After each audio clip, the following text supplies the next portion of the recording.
I really got a lot of actors in New York together with Al, and we had a reading, like a theater piece. And I remember Christine Lottie. That wasn't amusing, Mr. Kirkland. No, it wasn't, Miss,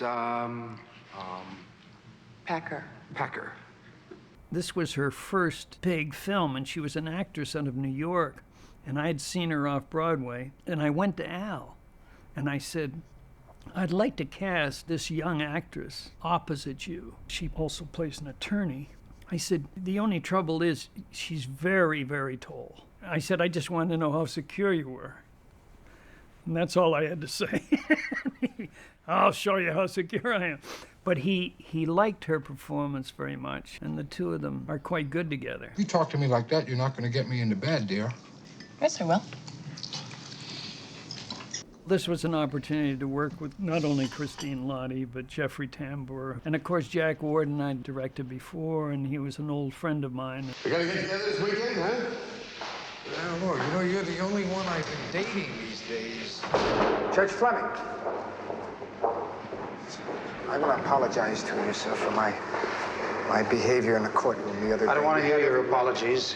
I don't want to hear anything you have to say. John Forsythe gives that wonderful, pompous kind of, highly egotistical judge who's totally unethical and all of those things. And this smooth performance. So now you have it. I'll see you in court, Arthur. The relationship between Pacino and Strasberg is quite unique. Pacino was at the Actors Studio, and he was probably one of Lee Strasberg's most celebrated students. But he always remained a student. Doesn't matter how important you are to Lee Strasberg, you're just another actor. Al adored him. It was like a father-son relationship. He'd go over and see him on Sundays, and they'd watch the ball game together. It was very sweet to see them together in this film, because you can feel the empathy he has for his grandfather. I'm a lawyer because I am.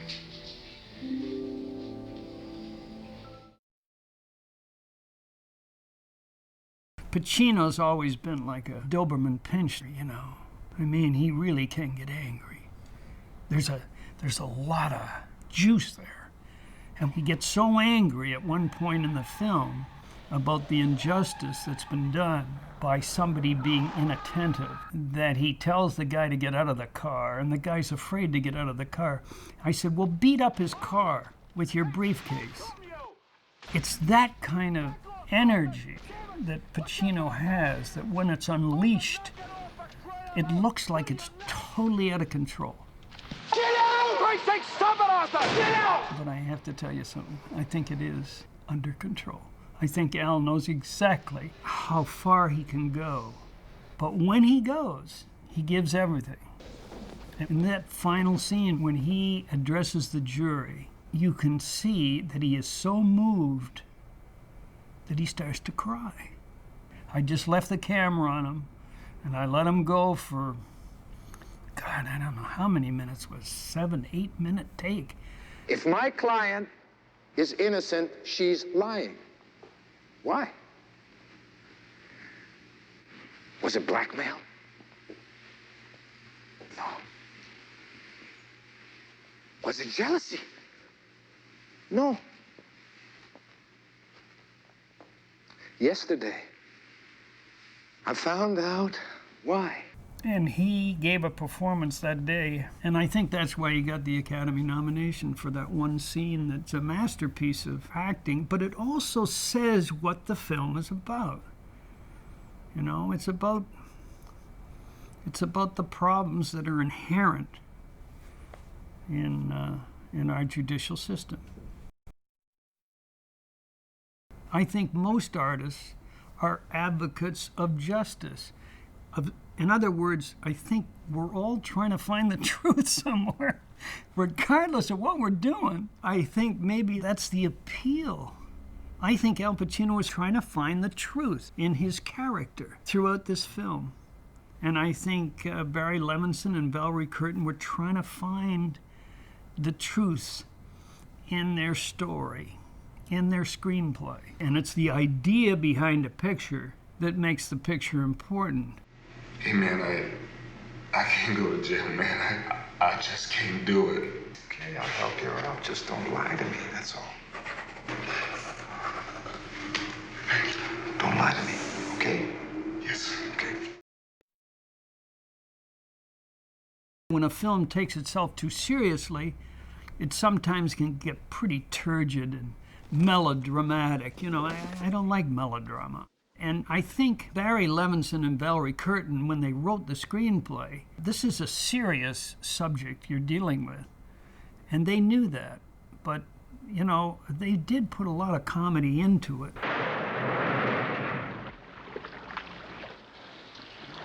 Home free.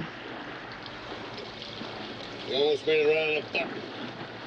I can't do a film without humor. There isn't a day goes by I don't laugh outrageously at something, and there isn't a day go by that you don't almost shed a tear. That's what life is. It's filled with laughter and tears. Let's just get you to the hospital and get you checked out. Would you like back? Okay. You're the best, Arthur. You get every nickel, then you have him put away. I'll see he gets the death penalty, Carl. Death is okay, too. To make it a kind of a comedy satire was the most difficult part of the film, because it would make it much easier to make this a straightforward film, a straight dramatic film. But it's not. It's filled with eccentricities and strange people. These people are under tremendous pressure because you're dealing with people's lives every day. And it's hard to divorce yourself from the human aspect of what you're doing. In 15 days, you should be put on probation. Should be. Mr. Kirkland, I got to be. Don't worry, you'll be okay. You'll be okay. It's not just a case with a number on it. It's somebody's life you're dealing with. And I think that's what comes across in Pacino's performance. You see the empathy that he has for people. Hey, Kylie, why don't you do something about that kid in there? Put him someplace else. You know, Justice for All is a film that in many ways reflected its time. I know it's almost 30 years ago, but there was a period there, and I guess it still does exist, where plea bargaining deals were being made in hallways. And if the defense lawyer felt he didn't have a good enough case, or he felt his client was guilty, he would try and maneuver and get a better deal if he could, rather than go in front of a tough judge or a tough jury. DA's willing to go 2 years, 1 year probation. The miscarriage of justice in this country is unbelievable. I ain't kissing nobody's ass. I'm not asking you to kiss it. Just give it a little pat. I found 2 or 3 things out making this film. There's a justice for the rich and a justice for the poor. There's justice for whites and there's justice for blacks. There's justice for minorities and there's justice for majorities. And I found that essentially to be true, unfortunately. We all like to believe that the law is above everything. But it's not, it doesn't work that way. And I didn't know very much about all this until I started to study the court system and interview justices. Gentlemen, need I remind you, you are in a court of law? Someone said, "Oh, a judge wouldn't carry a gun? Are you kidding?" I interviewed 5 criminal judges, and out of the 5, 4 of them were armed. You always carry that thing with you? There's law and there's order. And that's order. So when it comes to the law, when it comes to the judicial process, anything can happen. Placing you on probation for 1 year. 1 year probation? What kind of punishment is that? The film outraged many attorneys. I got a lot of letters from Bar Association of New York and so on, and I got a lot of letters from judges and so on, because everyone that is part of the judicial system, believes in it. I just want to reaffirm what I said to you yesterday. We're going to get you out. And a lot of them believe they're doing the right thing. Well, if you're doing the right thing, why are so many prisoners on death row all of a sudden being sent home because the DNA proved that they're totally innocent? How did that happen? You told me you had the evidence that proves I'm innocent. I mean, it does prove it, doesn't it? Yes, Jeff, you're innocent. And that Judge Fleming agrees with you, right? Right. Well, if everyone agrees that I'm innocent, how come I'm going back to jail? When I think back on the film, all I think about is that penitentiary. I guess it's Maryland State Penitentiary or something in Baltimore. It is one of the oldest penitentiaries in America, and the outside looks like an old English prison.